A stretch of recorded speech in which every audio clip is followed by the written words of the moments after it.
आज हम दूसरी यूनिट स्टार्ट करने जा रहे हैं। एक यूनिट कंप्लीट हो गई है, ठीक है, जिसमें टू मेथड से क्या क्या था, रिवाइज्ड सिंप्लेक्स मेथड था और बाउंडेड टेक्निक मेथड था, ठीक है। आज हम सेकंड यूनिट स्टार्ट करने जा रहे हैं। उस सेकंड यूनिट में क्या है, गोमोरी टेक्निक। देखो सेकंड यूनिट में वही मैंने आपको बताया, 2 क्वेश्चन आएंगे, question number 3, question number 4। Question number 3 भी 20 मार्क का होगा, क्वेश्चन नंबर 4 भी 20 मार्क का होगा। जो क्वेश्चन नंबर 3 होगा उसमें ओनली 1 मेथड है, और क्वेश्चन नंबर जो 4 आएगा उसमें 2 मेथड है। इन दोनों में से एक करना होता है, तो 2 मेथड पढ़ने की बजाय हम एक मेथड पढ़ ले, गोमोरी टेक्निक। इससे हमें पूरा 20 मार्क का क्वेश्चन मिल जाएगा। हर साल एक क्वेश्चन ज़रूर आता है इससे, ठीक है। तो 20 मार्क कंप्लीट हो जाएंगे अगर हमने गोमोरी टेक्निक अच्छे से सीख लिए, ठीक है। तो हम ये वाला पार्ट करेंगे, क्वेश्चन नंबर 3 वाला एग्जाम में आपको यही पार्ट करके आना है, ठीक है। गोमोरी टेक्निक देखो मैंने सारे क्वेश्चंस लिख रखे हैं ताकि आपको कोई कन्फ्यूज़न ना हो। 2024 में ये क्वेश्चन आया था, solve the following integer programming problem. अब ये ध्यान रखना, यूनिट फर्स्ट में क्या थी, एलपीपी थी, लीनियर प्रोग्रामिंग प्रॉब्लम, और यूनिट सेकंड में क्या है, आईपीपी, इंटीजर प्रोग्रामिंग प्रॉब्लम, ठीक है। तो जितने भी क्वेश्चन आएंगे सब इसी नाम से आएंगे, इंटीजर प्रोग्रामिंग प्रॉब्लम को सॉल्व कीजिए। ये भी आ सकता है, solve the following integer programming problem by using Gomorian cutting plane method, वो भी यही है, ठीक है। बस गोमोरी का नाम आ जाए, या फिर गोमोरी का नाम भी नहीं आता है तो आपको गोमोरी टेक्निक का यूज़ करना है। लास्ट में ये दिख जाएगा आपको आर इंटीजर। मेथड सेम रहेगा। देखो मैक्सिमम जेड, इसमें ये है कि सारे ही क्वेश्चन मैक्सिमम जेड में आएंगे, और जितने भी कॉन्स्टेंट आएंगे सारे लेस देन के साइन में आएंगे। तो ये कन्फ्यूज़न दूर होना चाहिए आपका कि सारे क्वेश्चन सेम आएंगे, सिर्फ ये हेडिंग कई बार चेंज हो जाती है। जैसे ये हेडिंग सिंपल में दे रखी है, solve the following integer programming problem. जैसे एक क्वेश्चन है उसमें मैं बताती हूँ आपको, इधर देखो, जो 2022 में भी सेम है, 2019 में भी सेम है, 2000 इसमें भी सेम है। हाँ, तो मतलब कई बार आ जाता है using by Gomory cutting plane method, तो वो भी यही मेथड है, गोमोरी टेक्निक, ठीक है। तो कंफ्यूज नहीं होना है, ठीक है। तो 2024 में ये आया था, जो 2021 में भी आ रखा है, ठीक है। 2023 में एक क्वेश्चन आया था, उससे पहले तो हमें आईपीपी बनानी थी। देखो, set up and solve the IPP, पहले आईपीपी का फॉर्मेट बनाना है दिए हुए क्वेश्चन से, फिर उसको सॉल्व करना है, और कुछ ही नहीं है, बहुत ईजी है। ये भी करवाएंगे आपको, टेंशन ना ले। आईपीपी ऐसे बनानी है, पहले मैक्सिमम जेड आपको बनाना है, कॉन्स्टेंट आपको बनाने पड़ेंगे, ठीक है। इसे 2023 वाले में, 2022 में भी सेम है। देखो मैक्सिमम जेड है, लेस देन का साइन है, 3 कॉन्स्टेंट है। इसमें भी मैक्सिमम जेड है, 2 कॉन्स्टेंट है, आर इंटीजर लिखा हुआ है, देख लो आर इंटीजर लिखा हुआ है, नहीं भी लिखा होगा तो कोई दिक्कत नहीं होनी चाहिए। 2018 में भी देखो मैक्सिमम जेड है, लेस देन का साइन है। तो ये 5 क्वेश्चन है, 2024, 23, 22, 21 वाला वो 2024 ये, ठीक है। 20 में हुआ नहीं था, 19, 18। तो ये 5 क्वेश्चन हम करेंगे। इन 5 क्वेश्चन से आपका एक नंबर भी कटने वाला नहीं है, ठीक है। तो ये 5 क्वेश्चन हम करेंगे। ये था हमारा बेसिक इंट्रोडक्शन जो हम इस यूनिट में पढ़ने वाले हैं, मतलब 5 क्वेश्चन सॉल्व करने वाले हैं। गोमोरी टेक्निक के 5 क्वेश्चन सॉल्व करने हैं हमें। 2024 से स्टार्ट करेंगे हम, 2024 का करेंगे सबसे पहले। तो आइए स्टार्ट करते हैं। एक क्वेश्चन में दिक्कत आ सकती है आपको स्टार्टिंग में, लेकिन आप उसकी प्रैक्टिस करोगे तो आगे के 4 आप ही कर लोगे, मुझे करवाने की ज़रूरत नहीं पड़नी चाहिए। फिर भी मैं आपको करवा दूंगी, कहीं कोई दिक्कत नहीं आनी चाहिए, आपके पूरे में से पूरे नंबर आने चाहिए, यही मेरा टारगेट, ठीक है। 2025 का, 2026 का, इन सभी बच्चों के लिए ये बहुत बेनिफिट मिलने वाला है मेरे चैनल से। जो भी मैथमेटिकल प्रोग्रामिंग पढ़ रहा है उसे पूरा सिलेबस मिलने वाला है, कोई दिक्कत नहीं आएगी कहीं पर भी, ठीक है। तो स्टार्ट करते हैं। कौन सा, 24 और 21 का सेम क्वेश्चन था, ये वाला स्टार्ट करते हैं। देखो, using Gomory's cutting plane method, देखो आ गया ना नाम, Gomory cutting plane method to solve the following integer IPP, integer LPP, ठीक है। या ऐसे भी आ सकता है, solve the following integer programming problem, दोनों सेम ही है, ठीक है। आपको बस ये दिया हुआ होना चाहिए, मैक्सिमम जेड दे रखा है आपको, कॉन्स्टेंट दिए हुए हैं 2, और ये दिया हुआ है, ठीक है।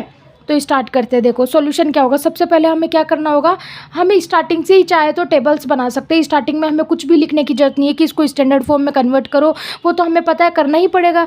लेस देन का साइन है तो स्लैक वेरिएबल ऐड करना पड़ेगा। 2 वेरिएबल हमें दे रखे हैं तो x3 इसमें ऐड करेंगे, x4 इसमें ऐड करेंगे। 2 वेरिएबल ऐड करने ही पड़ेंगे, तो इसमें लिखो या ना लिखो तो कोई दिक्कत नहीं है, एग्जाम में कोई मार्क्स नहीं कटेंगे। फिर भी मैंने आपको बता दिया है, देखो मैक्सिमम z सेम रहेगा, इसमें x3 x4 ऐड कर दिया है, ठीक है, क्योंकि सारे ही लेस देन के साइन होंगे, इसमें तो कोई दिक्कत ही नहीं है। स्लैक वेरिएबल का ये सारा काम, ठीक है। तो now we will solve given IPP by simplex method. Direct आप सिंप्लेक्स मेथड से भी स्टार्ट कर सकते हो। अब देखो सिंप्लेक्स कैसे बनेगी, टेबल कैसे बनेगी, याद रखना, CJ CB BXB, जैसे हमने बाउंडेड वेरिएबल टेक्निक में किया था, CJ CB BXB। CJ क्या है, यहाँ पे मैक्सिमम जेड में कोफिशिएंट 1 4 2 नहीं है तो 0 0 1 4 0 0। CB BXB ये जो वेरिएबल है वो जो हमारे पास है x1 x2 था और x3 x4 हमने माना था, ठीक है। मिनिमम रेशो उधर निकालना होता है। B जो वेरिएबल हमने माने x3 x4 उनके कोफिशिएंट क्या है मैक्सिमम जेड में 0 0 0 0, ठीक है। और ये क्या वैल्यूज़ होती है आपको बताओ, XB में क्या वैल्यूज़ होती है जो आपको राइट लेफ्ट हैंड साइड में दी हुई होती है, 7 and 15, ठीक है। अब ये सारी वैल्यूज़ कहाँ से आई, यहाँ से कांस्टेंट से आई, 2 4 1 0 2 4 1 0। सेकेंड कांस्टेंट में देखो 5 3 x3 नहीं है तो 0 और 1, ठीक है, तो 5 3 0 1, ठीक है। जेड जे माइनस सी जे जैसे निकालते हैं 0, ये 0 हो जाएगा तो -1 -4 0 0, ठीक है। कैसे निकाला आपको पता होगा, इसको इससे मल्टीप्लाई करेंगे पहले 0 आएगा, प्लस इसको इससे मल्टीप्लाई करेंगे फिर 0 आएगा, 0 + 0 0 0, फिर ऊपर वाले को माइनस करते हैं, जो रिजल्ट आया 0 आया, 0 में से 1 माइनस करेंगे तो -1, ठीक है। ऐसे ही करने हैं बाकी के, फिर इसको इससे मल्टीप्लाई करके -4, ठीक है। तो ये हमारी टेबल बन गई है। मिनिमम रेशो निकालेंगे, पहले देखो मैक्सिमम मोस्ट नेगेटिव एलिमेंट कौन सा, -4, किसके कॉरस्पॉन्डिंग है, x2 के कॉरस्पॉन्डिंग। तो x2 क्या करेगा, एंटर करेगा, x2 एंटर करेगा, और जो डिपार्ट करेगा, जो निकलेगा, वो वेरिएबल कहाँ से मिलेगा हमें, मिनिमम रेशो से। अब देखो जो एंटर कर रहा है ना उसके कॉलम में से डिवाइड करना है किसको, XB को। 7 / 4 1.7, 15 / 3 5, मिनिमम कौन है 1.7, किसके कॉरस्पॉन्डिंग है, x3 के कॉरस्पॉन्डिंग। तो हम क्या बोल सकते हैं, x3 निकलेगा यहाँ से, ठीक है। x3 निकल रहा है, ये एंटर कर रहा है, x3 निकल रहा है, तो की एलिमेंट ये होगा ना, कॉर्नर ये बन रहा है, तो की एलिमेंट हो गया। अब सारा वर्क डायरेक्ट सेकंड टेबल पे आओ, क्योंकि आपको पता चल गया एंटरिंग का और डिपार्टिंग का पता चल गया। चाहो तो लिखो, वरना कोई ज़रूरत नहीं है, डायरेक्ट टेबल बनाओ। Here most negative element is ये, so x2 is entering vector and according to minimum ratio x3 is departing vector. लिखना है तो लिखो, नहीं तो डायरेक्ट टेबल पे आओ। CJ सेम रहेगा, सेकंड रो सेम रहेगी। अब देखो यहाँ पे x3 की जगह कौन आ गया, x2, क्योंकि x3 डिपार्ट हो गया था, x2 आ गया था, ठीक है। x4 एज इट इज़ रहेगा, x2 का कोफिशिएंट 4, x4 का कोफिशिएंट 0, ठीक है। अब ये सारे अपडेट होंगे यहाँ से लेके यहाँ तक, ठीक है। कैसे अपडेट होंगे बताओ, जो की एलिमेंट है उसको 1 बनाना है, मतलब उस रो को 4 से डिवाइड कर देंगे, इसको 4 से डिवाइड करेंगे तो 1, तो मतलब पूरी रो को 4 से डिवाइड करना पड़ेगा। तो ये देखो 7/4, यहाँ पे 4 था तो 2 से 2 कट गया था, 2 था यहाँ पे तो 4 से डिवाइड किया तो 1/2 हो गया, ठीक है, 1 ये हो गया, ठीक है। और क्या होता है जो अब हमें क्या चाहिए, सेकेंड रो चाहिए। सेकेंड रो किसकी हेल्प से मिलेगी, यहाँ की सेकेंड रो से। यहाँ सेकेंड रो कौन सी है, 15 5 3 0 1। तो मैंने क्या किया, 15 5 3 0 1 को लिख लिया। देखो कैसे करते हैं सॉल्व, 15 5 3 0 1 माइनस करेंगे। बताओ क्या माइनस करेंगे, जो जस्ट की एलिमेंट के नीचे वाला एलिमेंट होगा जो उस रो में है 3, तो -3, सब में से -3 करेंगे। अब मल्टीप्लाई करेंगे, क्या मल्टीप्लाई करेंगे, जो नई रो बनी है, नई रो क्या थी, 7/4 1/2 1 1/4 और 0, ठीक है। सॉल्व करेंगे, देखो पहले मल्टीप्लाई सॉल्व करते हैं, ये कितना हो गया 21/4, 4 इधर मल्टीप्लाई करेंगे 4 से 60 60 - 21/4 कितना आ जाएगा 39/4। यहाँ से 3/2 हो गया, कितना हो जाएगा 10 - 3/7/2 हो गया। इसको सॉल्व करेंगे, 3 हो गया, 3 - 3 0, ठीक है। ये हो जाएगा 3/4 माइनस का 3/4, ये 0 हो गया तो 1 बचा 1, ठीक है। जेड जे माइनस सी जे आपको निकालना आता ही है। 4 को इससे मल्टीप्लाई करेंगे 4/2 मतलब 4/2 मतलब 2 हो गया, 2 - 1 1, ठीक है। ये तो 0 है तो इससे तो कोई मतलब ही नहीं है। 4 1 जा 4, 4 - 4 0, 4/4 कितना हो जाएगा 1, 1 - 0 1, 4 0 हो गया तो 0, ठीक है। तो अब सारे आपको जेड जे माइनस सी जे क्या मिल गए, पॉजिटिव मिल गए। अब यहाँ पे समझना बेटा, पॉजिटिव मिल जाते हैं तब आपका आंसर आ जाता है। बट आपको क्या बोला गया है यहाँ पे, क्या है, IPPA इंटीजर प्रोग्रामिंग प्रॉब्लम, मतलब जो आपको आंसर मिलना चाहिए। यहाँ पे देखो एक लाइन लिखी हुई है कि क्या x1 x2 आर इंटीजर, तो हमें x1 x2 की वैल्यू चाहिए, वो इंटीजर्ड वैल्यू होनी चाहिए। यहाँ पे xb में देखो तो ये 7/4 है, ये 39/4 है, इंटीजर वैल्यू नहीं है ना। तो आपको जेड जे माइनस सी जे पॉजिटिव तो आ गया है। यहाँ तक तो एक स्टेप है, हर क्वेश्चन में ऐसा होगा सेम, ठीक है। ये एक क्वेश्चन सीख लो और कोई चेंज नहीं होगा, ठीक है। तो यहाँ पे क्या बोलेंगे हम, जेड जे माइनस सी जे तो पॉजिटिव है, but basis solution are not integer, integer नहीं है ना। इंटीजर क्या होते हैं, 1 2 3 4 0 -1 -2 -3, मतलब ऐसे नंबर जो माइनस में भी चल रहे, प्लस में भी चल रहे और 0, ये सारे इंटीजर होते हैं। बट रेशनल नंबर कभी इंटीजर नहीं होते। So we can choose maximum of fractional part of X B में जो फ्रैक्शनल पार्ट है, ये फ्रैक्शनल पार्ट है क्या, अभी बताओ, नहीं, रेशनल नंबर है, दोनों ही रेशनल नंबर है। इसको फ्रैक्शनल पार्ट कैसे बनाएंगे, 7/4 है, 7/4 देखो इधर 7/4 है, इसका फ्रैक्शनल पार्ट, इसको मैं क्या लिख सकती हूँ, 1 3/4 लिख सकती हूँ। 4 1 जा 4, 4 + 3 7/4 आ गया। तो अब इससे मुझे फ्रैक्शनल पार्ट मिल जाएगा। 1 तो होल नंबर हो गया पूरा पूरा, और इसके अलावा जो बचा वो फ्रैक्शनल पार्ट है। फ्रैक्शनल पार्ट क्या होता है, न्यूमरेटर छोटा होना चाहिए, डिनोमिनेटर बड़ा होना चाहिए, वही फ्रैक्शनल पार्ट होता है। मतलब टोटल पार्ट 4 है और 3 पार्ट शेडेड है, 3/4 ऐसे ही तो फ्रैक्शन बनता है, ठीक है। तो इसका फ्रैक्शनल पार्ट क्या हो जाएगा, 1/3/4, और इसका फ्रैक्शनल पार्ट क्या हो जाएगा, 3 9 जा 36 होता है, 36 चला जाएगा, 39 में से 3 बचा, तो इसका भी क्या आएगा 3/4, इसका भी 3। देखो इधर मैक्सिमम ऑफ 7/4 39/4, ठीक है। इन दोनों का फ्रैक्शनल पार्ट निकालेंगे। अब इसको मैं ऐसे लिख सकती हूँ 1 3/4, इसको मैं क्या लिख सकती हूँ 9 3/4, सॉल्व कर लो 39/4 बन जाएगा, ठीक है। तो ये होल पार्ट तो हट जाएगा, फ्रैक्शनल पार्ट क्या बचेगा 3/4 3/4 3/4 3/4, इसको बोलते हैं फ्रैक्शनल पार्ट। अब बताओ दोनों ही सेम है, अगर दोनों सेम नहीं होते तो क्या लेते हैं आप, मैक्सिमम वाला लेते हैं। मतलब मैक्सिमम वाला मतलब किसके कोरस्पॉन्डिंग हो जाता, जैसे फर्स्ट डिजिट इसके कोरस्पॉन्डिंग है तो x1 2 के कोरस्पॉन्डिंग है, सेकंड डिजिट मैक्सिमम होती तो वो किसके कोरस्पॉन्डिंग होती थी, x4 के कोरस्पॉन्डिंग होती। बट दोनों सेम है, both fractional part are same. तो आपको ऐसा भी ले सकते हो, ले लो x2 ले लो, कम वाला ही लेना चाहिए। So we can choose by own decision, तो हम अपने डिसीजन से चेक करेंगे। सो वी कैन टेक x2 ले लो, x2 ले लो। तो x2 आपको मिल गया है। अब आपको क्या बनाना है, एक गोमोरी टेक्निक है, तो हमें गोमोरी कांस्टेंट का कंस्ट्रक्शन करना होगा। आपको 2 कांस्टेंट दिए हुए थे, ठीक है। एक और कांस्टेंट ऐड करना है, किसका, गोमोरी का।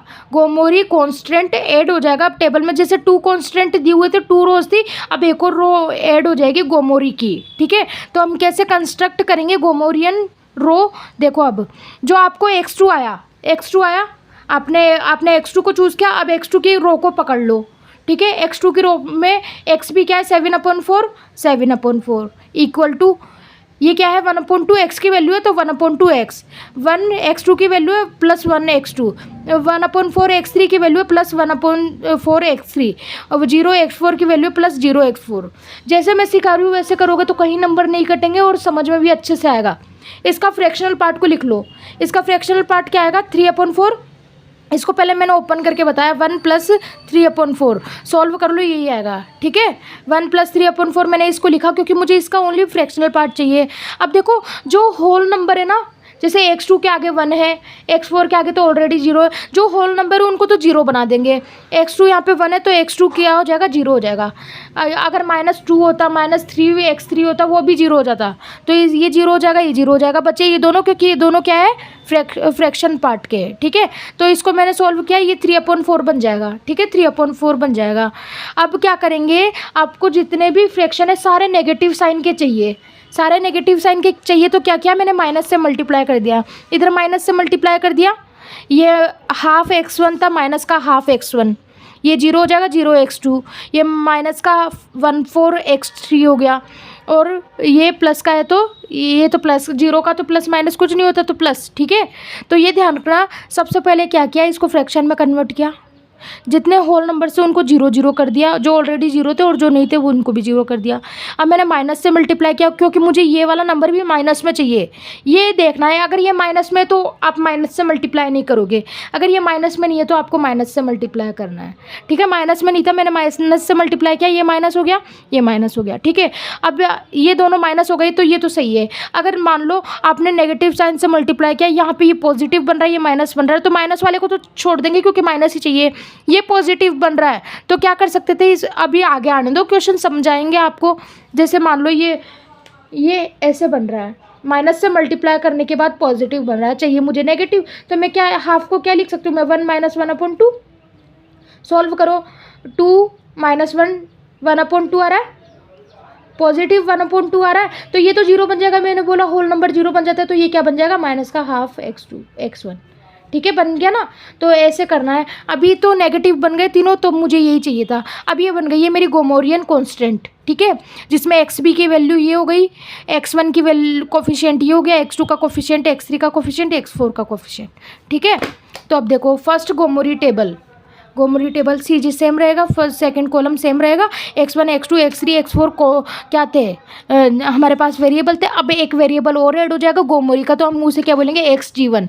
गोमोरी का फर्स्ट कांस्टेंट ऐड कर रहे हैं तो g1, xg1, ठीक है।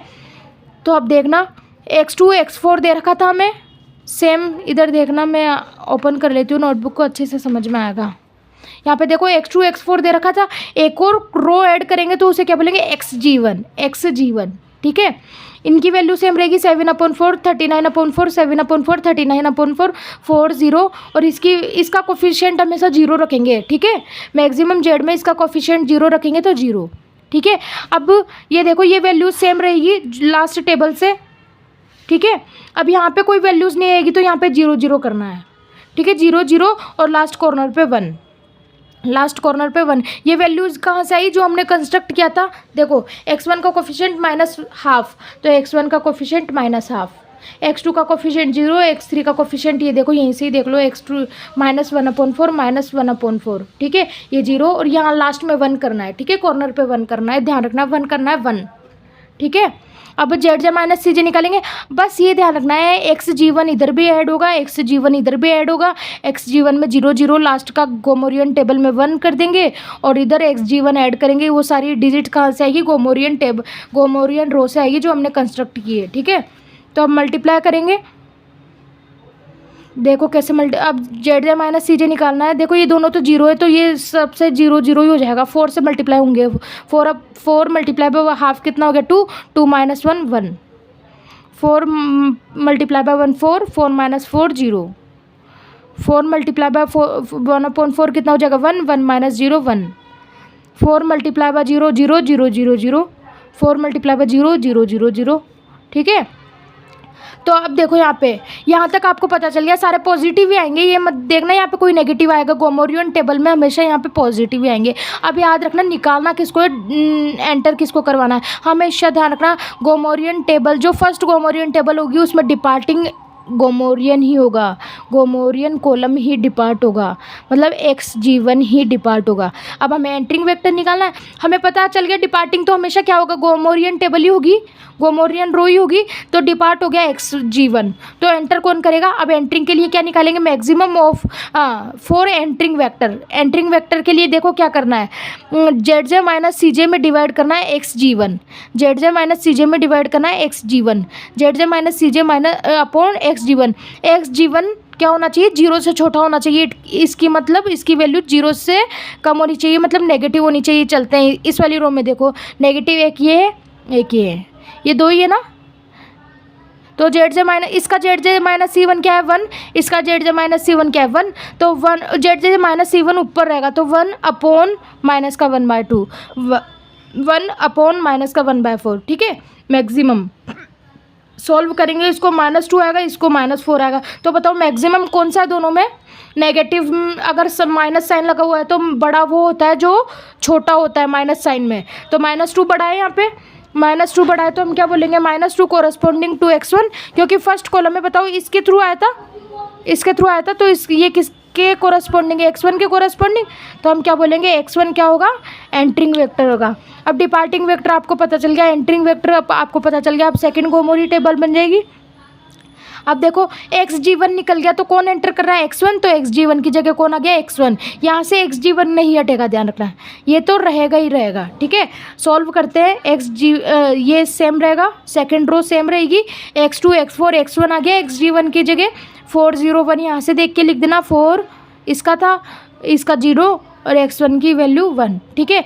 अब देखो ये एंटर कर रहा था, ये एग्जिट हो रहा था, तो ये है कॉर्नर पे, तो ये की एलिमेंट है, तो लास्ट वाली रो का आंसर पहले आएगा। देखो इसको 1 बनाने के लिए क्या करूँगी, -2 से मल्टीप्लाई कर दूंगी, -2 से यहाँ मल्टीप्लाई करूँगी तो माइनस से माइनस कट जाएगा, 2 से मल्टीप्लाई करूँगी तो क्या होगा, 3/2 3/2, ठीक है। यहाँ पे 1 बन जाएगा, 1 बनाना होता है, 1 बन जाएगा, ये 0 ही रहेगा।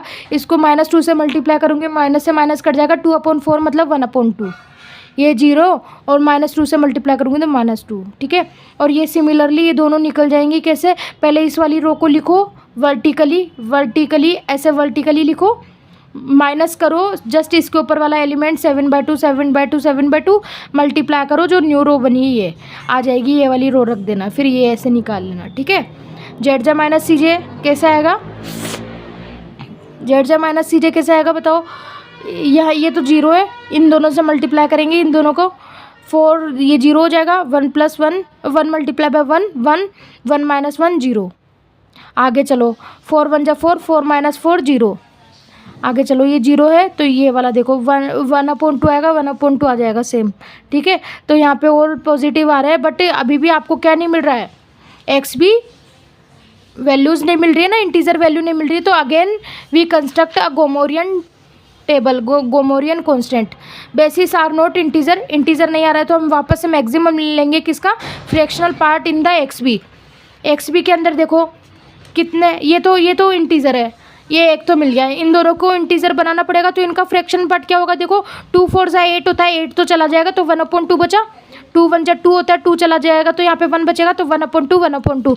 अगेन क्या हो रहा है, मैक्सिमम पार्ट दोनों में सेम आ रहा है, बहुत फ्रैक्शन पार्ट आर सेम, 1/2 तो क्या करेंगे अपन, कोई सा भी ले लेंगे, तो हमने x1 के कोरस्पॉन्डिंग ले लिया, तो x1 क्या है देखो, अब x1 के कोरस्पॉन्डिंग लिया, x1 की रो को ध्यान में रखो, 3/2 = 1x1 0x2 half x3 + 0x4 -2xg1, ठीक है, -2xg1, ये पूरा मैंने लिख लिया, ठीक है। अब इसका फ्रैक्शन पार्ट को लिखेंगे 1/2, ये 0 हो जाएगा, मैंने बताया होल नंबर 0 हो जाते हैं, ये भी 0 है, ये भी 0 हो जाएगा, -2 है तो ये भी 0 हो जाएगा, बचा ये हाफ, और ये मैंने माइनस के साइन से मल्टीप्लाई किया तो ये माइनस का हो गया, ये प्लस का तो ये माइनस का हो गया, दोनों माइनस के हो गए, माइनस ही चाहिए था आपको, और बाकी सारे 0 हो गए, ठीक है। तो अब सीजे ये सब सेम रहेगा, x2 x4 x1 तक दे रखा था, अब हमने एक और रो ऐड की xg2 की, xg2, यहाँ पे x1 के xg1 के साथ xg2 भी आ जाएगा। इसकी कॉलम की बात करें तो 0 0 0 रहेगा, लास्ट वाली डिजिट 1। इधर इसके रो की बात करें तो यहाँ से 1/2 -1/2 0 0 -1/2 0 0, और लास्ट में तो 1 रहेगा, ठीक है। ये सारी वैल्यूज़ कहाँ से आई, सेम लास्ट टेबल से, ठीक है, ये भी लास्ट टेबल से आई सेम। अब देखना, अब जेड से माइनस सी जे निकालेंगे तो ये मैंने आपको बोला था डिपार्ट हमेशा वही कॉलम होगा जो एंटर करेगा गोमोरी टेबल में, तो xg2 निकल जाएगा। अब एंटरिंग वेक्टर की देखेंगे, एंटरिंग वेक्टर क्या होगा बताओ, एंटरिंग वेक्टर के लिए मैक्सिमम ऑफ जेड से माइनस सी जे अपॉन xg2 का नेगेटिव एलिमेंट एक ही है, तो 1/2 डिवाइडेड बाय -1/2, एक ही एलिमेंट है, तो ये किसके कोरस्पॉन्डिंग है, x3 के कोरस्पॉन्डिंग, तो x3 क्या होगा, एंटर होगा, तो x3 एंटर हो जाएगा, x3 एंटर हो रहा है, xg1 निकल रहा है, x3 आ रहा है, ये निकल रहा है, तो कॉर्नर पे ये है, तो ये क्या होगा, की एलिमेंट होगा, ठीक है। अब फोर्थ गोमोरियन टेबल पे आ जाओ, ठीक है, ये सेम रहेगा, ये सेम रहेगा, x2 x3 x4 x1 xg2 निकला तो x3 आ गया, ठीक है। इनकी वैल्यूज़ यहाँ से लिख देंगे हम, इसके जस्ट ऊपर वाली, और ये देखो सारे अब क्या आ गए, इंटीजर वैल्यूड आ गए। कैसे आ गए देखना, इसको सबसे पहले लास्ट रो को हमने 1 बनाने के लिए -2 से मल्टीप्लाई किया तो ये चेंज हो गया। फिर इन तीनों को जैसे हम निकालते हैं वैसे निकालोगे आप तो हमारे पास फाइनल आंसर आ जाएगा। ठीक है, ये सारे पॉजिटिव है, पॉजिटिव ही होंगे। एक बार पॉजिटिव आए बाद ये कभी भी ऐसा नहीं हो सकता इनमें से कोई एक एलिमेंट नेगेटिव आ जाए, नहीं, जहाँ से आपको पॉजिटिव मिल रहे हैं वहाँ से पॉजिटिव ही मिलेंगे। ठीक है, अब देखो यहाँ पे सारी पॉजिटिव वैल्यूज आ रही है, मतलब इंटीजर वैल्यू आ रही है, तो हम क्या बोलेंगे, at the last the optimal solution is x1 = 1 x2 = 1। हमें इन्हीं दो की वैल्यू चाहिए क्योंकि मैक्सिमम जेड क्या है, x1 + 4x2, x1 की वैल्यू क्या है 1 और 4 × x2 की वैल्यू भी 1, 1 + 4 × 1 4, 1 + 4 = 5। तो ये आपका ऑप्टिमल सॉल्यूशन हो गया, फाइनल आंसर। ठीक है, आपका फर्स्ट क्वेश्चन कंप्लीट हुआ। ऐसे ही हम 4 क्वेश्चन और करेंगे, सेम है बिल्कुल, कोई दिक्कत नहीं आने वाली है, बस बने रहिए मेरे साथ। ठीक है।